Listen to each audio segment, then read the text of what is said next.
ini angkatan berapa ya? Semester 4 angkatan kamu berarti? 2019 Bu. Oh iya iya iya.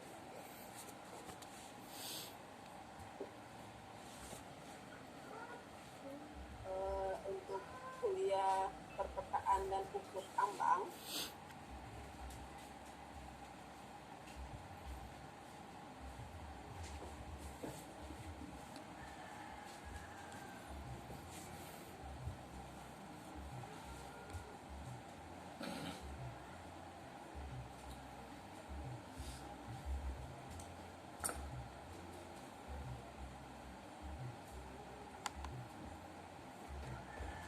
dengan sistem online, cuma mungkin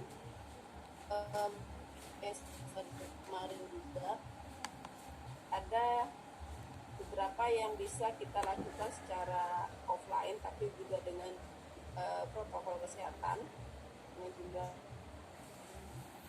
dan mungkin utama untuk yang tidak ya, ini sebagian besar tidak ada di Samarinda kan ya?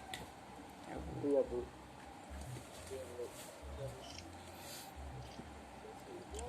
menjadi kendala kita karena ya, nggak mungkin Bu.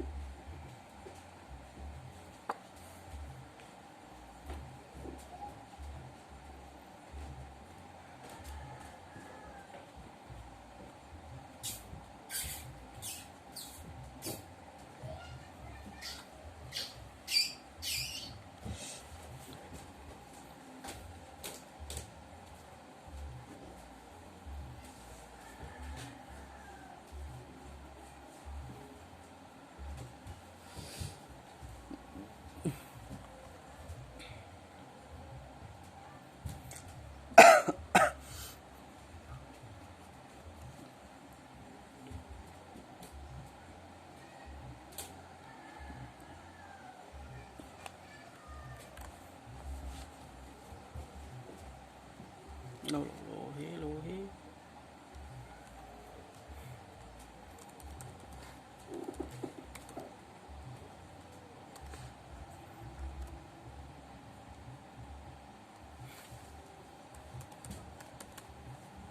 Peserta ya. Saya lihat dulu di settingnya, saya juga lupa skema 1. Oh ya, skema 1 ini terdiri dari sebagai berikut.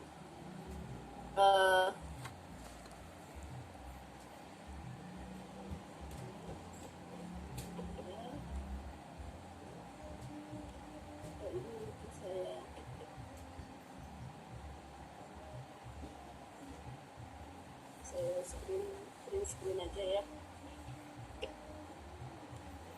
Bisa saya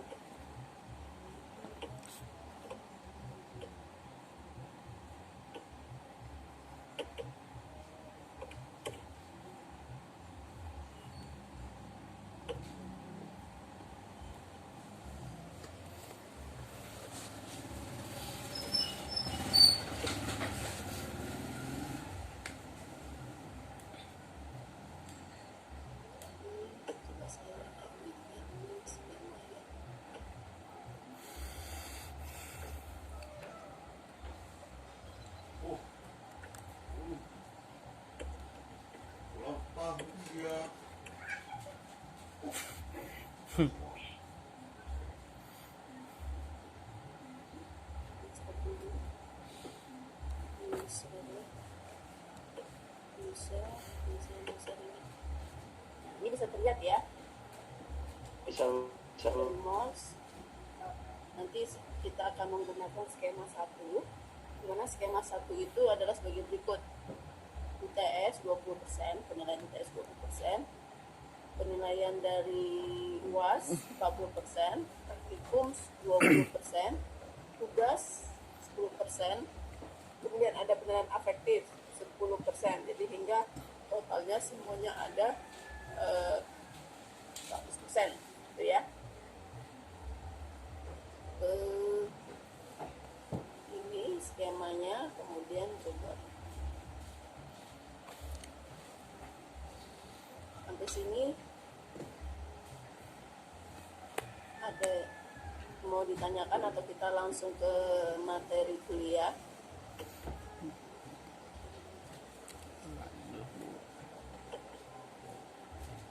Saya sudah buatkan materi kuliahnya, saya buatkan dalam bentuk Word saja. Nanti biasanya ini akan saya sematkan di Moz ya. Jadi silakan kalau merasa perlu silakan unduh dari Moz ya. Ya saya juga sengaja nggak usah lah kita buat apa namanya grup WA, terlalu banyak grup. Pusing saya terlalu banyak grup. Sibuk dia ulang tahun. Aku udah jadi.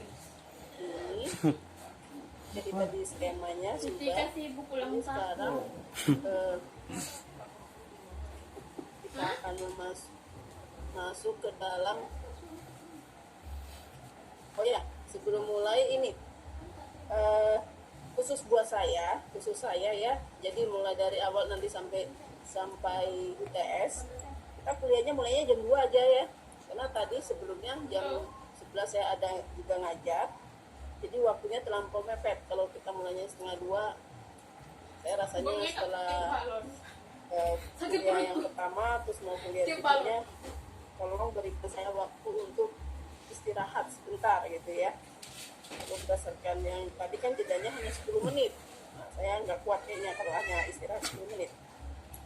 Setelah berbicara banyak juga di kuliah yang pertama. Tapi nanti mungkin kalau setelah dengan Pak Sadila ya tergantung Pak Sadilanya juga ya. Seperti itu. Oke, kita bisa mulai. Mata kuliah kita ini adalah perpetaan dan ukur tambang. Perpetaan dan ukur tambang. Nah, perpetaan sendiri ya berarti segala menyangkut pekerjaan surveying secara umum dan pekerjaan surveying di tambang itu. Ukur tambangnya di situ nanti ya, baik tambang seharusnya ukur tambang itu nanti adalah tambang bawah tanah itu, atau mungkin ya bisa juga disesuaikan dengan kondisi adalah menggunakan tambang terbuka. Oke. Di sini sasaran pembelajaran yang kami tetapkan didikan adalah dengan pada bab 1 ini adalah mahasiswa mampu mengetahui ruang lingkup dan tujuan survei pemetaan. Pengukuran tanah atau surveying sendiri didefinisikan ini sebagai ilmu, seni, dan teknologi dalam penentuan posisi relatif objek yang ada di atas ataupun berada di bawah permukaan bumi. Apa saja yang dihimpun di dalam pekerjaan surveying ini? Hal ini berkaitan dengan pengukuran jarak, sudut, arah, baik arah vertikal maupun arah horizontal. Dalam arti yang lebih umum lagi, surveying ini dapat didefinisikan sebagai sebuah disiplin ilmu yang meliputi semua metode untuk mengukur dan mengumpulkan informasi tentang isi bumi dan lingkungan. Kemudian mengolah informasi tersebut dan mengumpulkan informasi. Tadi pertama mengumpulkan, ya, kemudian mengolah informasi tersebut dan menyebarluaskan informasi tersebut menjadi berbagai produk yang dihasilkan untuk berbagai kebutuhan. Jadi sekarang apalagi dengan era teknologi, ya sekarang dengan internet sudah jaringan telekomunikasi sudah 4G, maka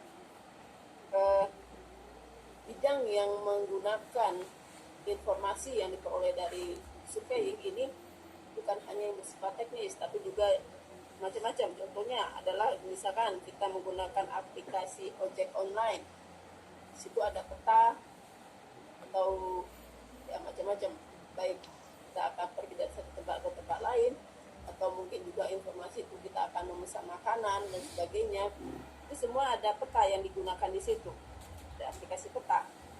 Nah, jadi juga aplikasi peta sekarang ini tidak hanya terbatas pada peta dalam bentuk fisik analog, tapi juga peta sudah dalam bentuk digital. Nah, makanya di era teknologi informasi yang ada sekarang, pekerjaan surveying ini tidak terlepas dari sistem informasi. Oleh karenanya pekerjaan ini kadang disebut juga dengan geomatika. Ini gambar kira-kira gambar 1.1 ini merupakan ruang lingkup dari pekerjaan surveying. Di tentang apa ini, bagaimana mendapatkan atau mengumpulkan informasinya juga dengan berbagai wahana yang bisa digunakan. Itu nanti di bab berapa nanti akan kita pelajari. Bab ini juga nggak salah, bab 1 juga bab 2 ya, saya buatkan seperti itu di diktatnya ini. Ini tadi juga surveying sendiri sebenarnya sudah dimulai dari sejak awal peradaban manusia. Nah, di sini saya tidak, di diktat ini belum saya sebutkan, belum saya jelaskan bagaimana dulu apa sejarahnya.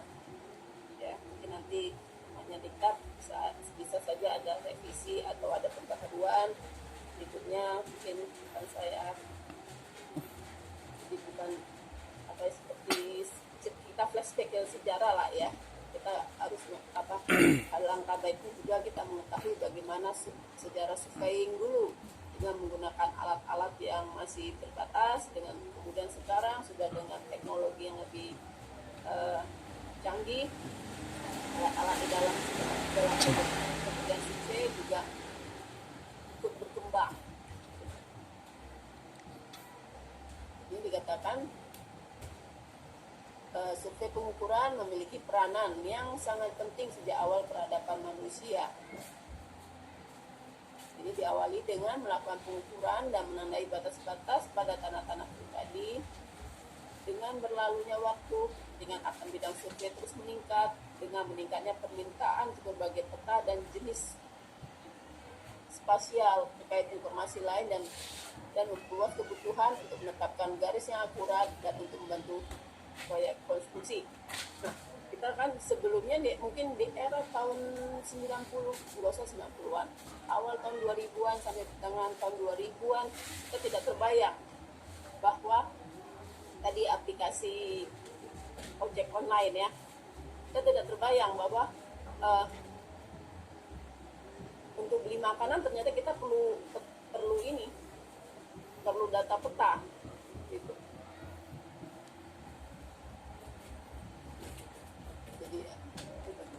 Jadi pekerjaan survei ini konsumennya, produk dari survei konsumennya tidak hanya untuk pekerjaan teknis seperti kalau dulu kebayangnya hanya untuk pekerjaan teknis, untuk misalkan untuk proyek konstruksi ya, kalau di sipil tambang, untuk pekerjaan tambang, tapi ternyata tidak hanya itu.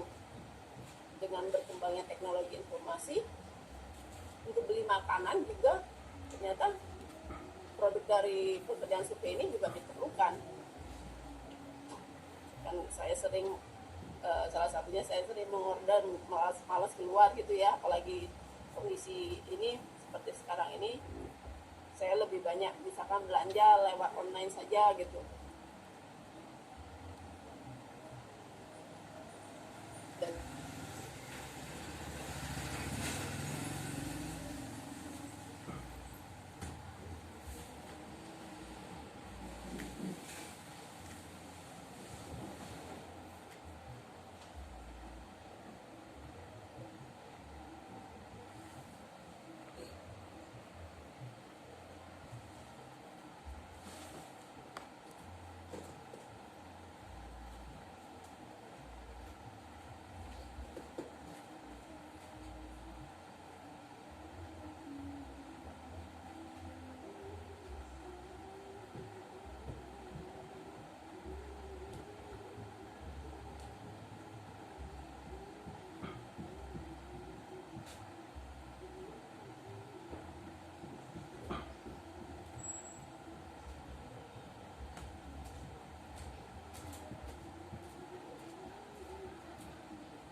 dan juga sifat volume pekerjaan. Volume pekerjaan artinya gini, luasnya, seberapa banyak pekerjaan yang mau dilakukan, berapa besar cakupannya, kemudian ketelitian yang dikehendaki. Ya namanya memang namanya sama-sama saja pengukuran, sama-sama pengukuran dan pemetaan, tapi mungkin ketelitian yang dikehendaki ini berbeda antara satu ukuran yang satu dengan pengukuran yang lain. Ya, biasanya untuk pekerjaan-pekerjaan apa yang lebih bersifat untuk ke hal perencanaan, ke teknis, itu ketelitiannya lebih tinggi dibandingkan untuk yang bukan pekerjaan teknis. Contohnya tadi untuk aplikasi ojek online, ketelitian posisi ya dalam hal ini yang saya maksudkan adalah kurang teliti, maksudnya ketelitian teknis, ketelitian posisinya. Katakan kalau dengan menggunakan aplikasi ojek online atau aplikasi makanan, pokoknya itu ya seperti macamnya itu, untuk selisih jarak 10 meter, 1 meter, 30 meter masih bisa kita tolerin, masih ada batas toleransi. Tapi kalau untuk pekerjaan teknis, konstruksi, apalagi konstruksi itu gedung, selisih 1 meter itu berbahaya. Jadi mungkin orang sipil lah yang tahu gitu ya, dimana meletakkan as bangunan, kalau selisih 1 meter bisa ambruk nanti, apalagi elevasinya. Untuk elevasi bangunan itu, apalagi bangunan yang bertingkat yang memerlukan ketinggian sangat tinggi, itu toleransinya sekian milimeter, 0, sekian milimeter. Mungkin satu bangunan itu elevasinya sampai 1 cm hitungan sentimeter sudah bisa fatal akibatnya nantinya. Itu kira-kira ya, ini yang dimasukkan volume pekerjaan dan penelitian yang dikehendaki. Seorang surveyor profesional memiliki satu atau lebih kegiatan yang dilakukan di atas atau di bawah permukaan tanah atau laut, dan dapat dilakukan dalam berhubungan dengan para profesional lainnya. Jadi di sini menyatakan bahwa bidang ilmu yang satu dengan bidang ilmu yang lain saling bekerja sama untuk menghasilkan sebuah produk tetap. Di sini saya lebih banyak di sini misalkan di bidang teknik sipil, apa sih supaya di lapangan itu fungsinya untuk apa? Ada tadi tetap melakukan analisa, penelitian dan pengambilan keputusan, pemilihan metode pengukuran, bagaimana kita menggunakan metode pengukuran yang apa yang lebih tepat, alat yang akan digunakan, pengikatan titik-titik sudut dan sebagainya. Kemudian melakukan pekerjaan lapangan atau pengumpulan data, yaitu melaksanakan pengukuran dan pencatatan data di lapangan, menghitung atau melakukan pemrosesan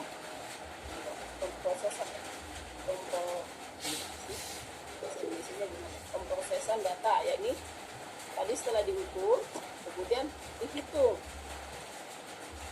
catat untuk menentukan letak, luas dan volume pekerjaannya, kemudian melakukan pemetaan atau menyajikan data. Ini lebih ke penggambaran tadi data setelah hasil dari ukuran dan di hitungan.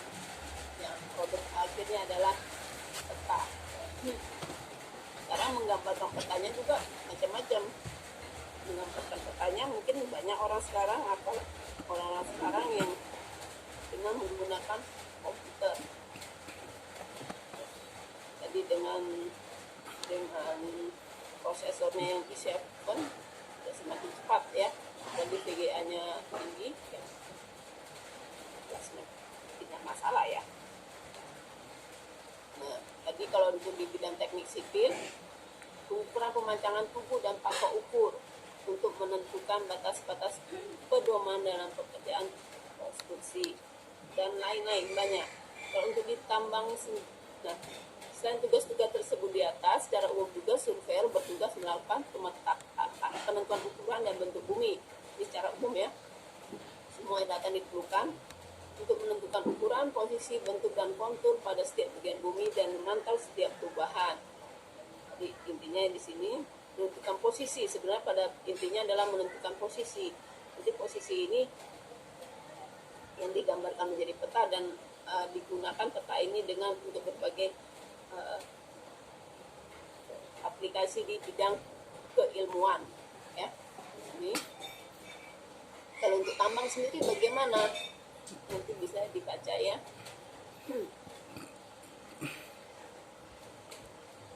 Oh, di tambang saya buatnya yang di oke. Nah, dalam melaksanakan tugas-tugas surveyor tadi yang di atas, seorang surveyor juga harus mempertimbangkan aspek hukum, ekonomi, lingkungan, dan sosial yang relevan, sehingga proyek tetap berjalan secara normal. Itu. Nah, tujuan survei pemetaan juga macam-macam. Pengukuran tadi dibagi dalam pengukuran mendata dari titik-titik yang berada di permukaan bumi dan pengukuran tegak guna mendapatkan beda tinggi antara titik-titik yang diukur di atas.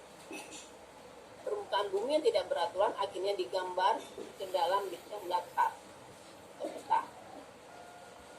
Ilmu ukur tanah merupakan sebagai dasar dalam melaksanakan pekerjaan survei atau mengukur tanah, mendapatkan posisinya tadi.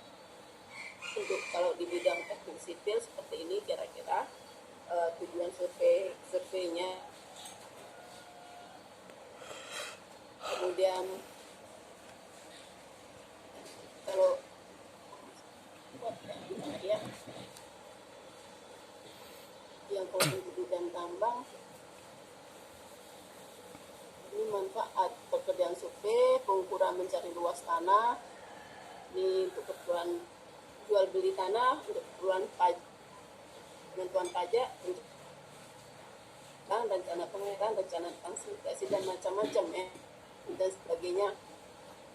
Untuk mengetahui di tanah ini biasanya juga nanti untuk tadi untuk buat konstruksi bangunan, kemudian seberapa tanah yang ini digali bukan digali, berapa banyak volume galian dan timbunan, kemudian ini untuk saluran, biasanya saluran dan sebagainya, untuk beda tinggi tanah.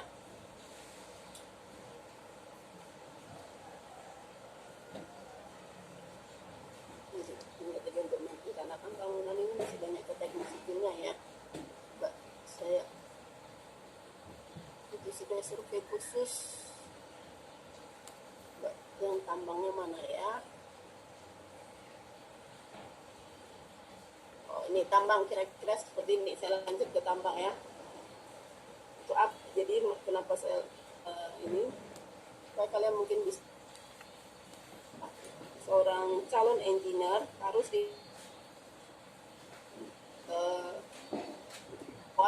tentang survei. Ini merupakan bagian dari ukur tanah, mencakup teknik-teknik khusus yang diperlukan untuk menentukan posisi dan gambar proyeksi objek baik di bawah tanah, ini untuk pekerjaan tambang bawah tanah, maupun permukaan tanah, ini tambang terbuka. Terutama pada tambang bawah tanah, pengukuran dilakukan antara lain pedoman dalam penggalian terowongan. Sebenarnya bukan hanya tambang bawah tanah ya, kalau pekerjaan sipil untuk terowongan juga di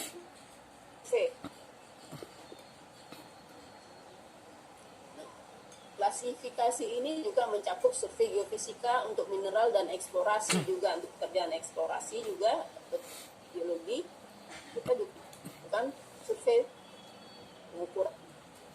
Lebih detail lagi, peranan survei di bidang pertambangan saya kira sebagai berikut: menyediakan informasi topografi kita dengan keperluan eksplorasi, penentuan titik borehole, titik bornya nanti mau ditaruh di mana ya pada saat ini baik eksplorasi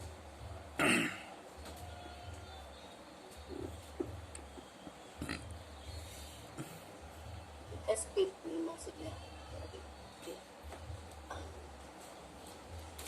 Pembuatan model cadangan bahan galian, desain tambang. Kemudian pada saat untuk pekerjaan kemajuan tambang, nanti juga bagaimana desain ini, geometri jalan angkut tambang.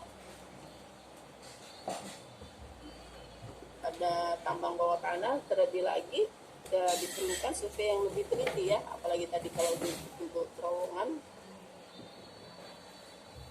arah batas galian yang direncanakan sesuai yang ditetapkan. Kemudian juga jangan lupa penentuan area yang mempunyai potensi bahaya untuk penggalian. Perhitungan volume cadangan dilakukan di atas dan di bawah tanah. Ya mungkin kalau yang dilakukan di atas tanah kalau sudah ada singkapannya ya, tapi lebih banyak yang di bawah tanah ya. Ini kira-kira sampai sini ada yang mau bertanya? Dan saya ini cepat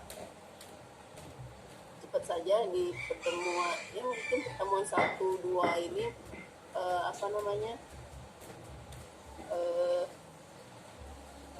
saya cepat karena belum banyak perhitungan ya.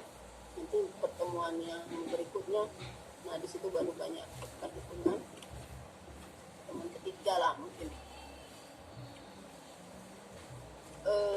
Survei juga ini, survei ini nanti kita merupakan ya aplikasi dari trigonometri, matematika cabang ilmu trigonometri. Ada yang mau bertanya?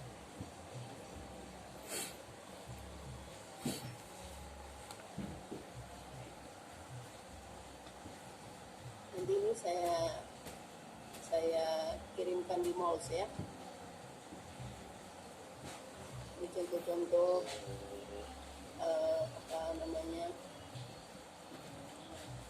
pekerjaan survei itu. Karena saya sekalian aja buatnya untuk teknik sipil, hanya untuk contoh lingkungan, teknik sipil dan tambang saya tanyakan di tingkat ini. Baik, karena di semester ini juga teman teknik sipil juga juga mata kuliah perkotaan juga ini ilmu ukur tanah di teknik sipil. Ini kira-kira yang di semester dan di bab satunya. Kemudian juga saya mau share di bab 2, bab 2 tentang apa ini geodesi dan ilmu tanah. Tadi sudah kita pendahuluannya seperti itu. Survei apa itu tugas seorang surveyor, apa saja yang harus dilakukan. Geodesi dan ilmu ukur tanah ini kita bicara sebentar tentang bentuk bumi. Di sini saya sekarang pembelajarannya adalah mahasiswa mampu mengetahui ruang lingkup geodesi dan ilmu ukur tanah. Bentuk bumi. Ini saya ambil ringkasannya saja. Pengukuran atau survei dilakukan untuk menentukan posisi ini koordinat dan ketinggiannya titik-titik di muka bumi menurut Purwo Raharjo tahun 1986. Untuk menghitung koordinat titik-titik tersebut diperlukan adanya bidang hitungan tertentu. Ini bentuk permukaan bumi fisik sangat tidak beraturan. Permukaannya tidak dapat digunakan sebagai bidang hitungan. Bentuk bumi ini merupakan pusat kajian dan penelitian dalam geodesi. Proses penggambaran permukaan bumi secara fisik adalah berupa bola yang tidak beraturan bentuknya dan mendekati bentuk sebuah ceruk. Hal tersebut terbukti dengan adanya gunung, lereng-lereng, jurang jurang dan sebagainya. Karena bentuknya tidak beraturan, maka diperlukan suatu bidang matematis. Para pakar kebumian yang ingin menyajikan informasi tentang bentuk bumi mengalami kesulitan karena bentuknya maksudnya bentuknya ini adalah bumi ya, bentuk bumi yang tidak teratur. Saya baca. Oleh sebab itu, mereka berusaha mencari bentuk sistematis yang dapat mendekati bentuk bumi. Awalnya para ahli memilih bentuk bola sebagai bentuk bumi, namun pada akhirnya bentuk bumi mengalami pemepatan pada bagian tubuh lebih pendek, sehingga lebih pendek. Kalau bola kan jari-jarinya ke segala permukaan, mulai dari titik pusat bola ke segala permukaan jari-jarinya sama. Tapi kalau ini sebenarnya tidak gitu ya, ada pemepatan pada kutub lebih pendek dia jari-jarinya, dan atau dengan jarak lingkaran pada ekuator lebih panjang. Termasuk di akalnya dari tanggal 3 1 bulan ini. Dalam ilmu geodesi, permukaan bumi yang tidak teratur tersebut nanti dengan bidang teratur, yaitu bidang yang mempunyai bentuk dan ukuran mendekati geoid. Geoid sendiri ini merupakan permukaan air laut rata-rata dalam keadaan yang tidak terganggu atau tenang. Ini merupakan satu di geodesi suatu mata kuliah tersendiri lagi, geodesi fisis yang bukan geoid. Bidang teratur atau bidang geoid tersebut secara global mendekati permukaan sebuah elips putar. Elips putar ini disebut juga dengan elips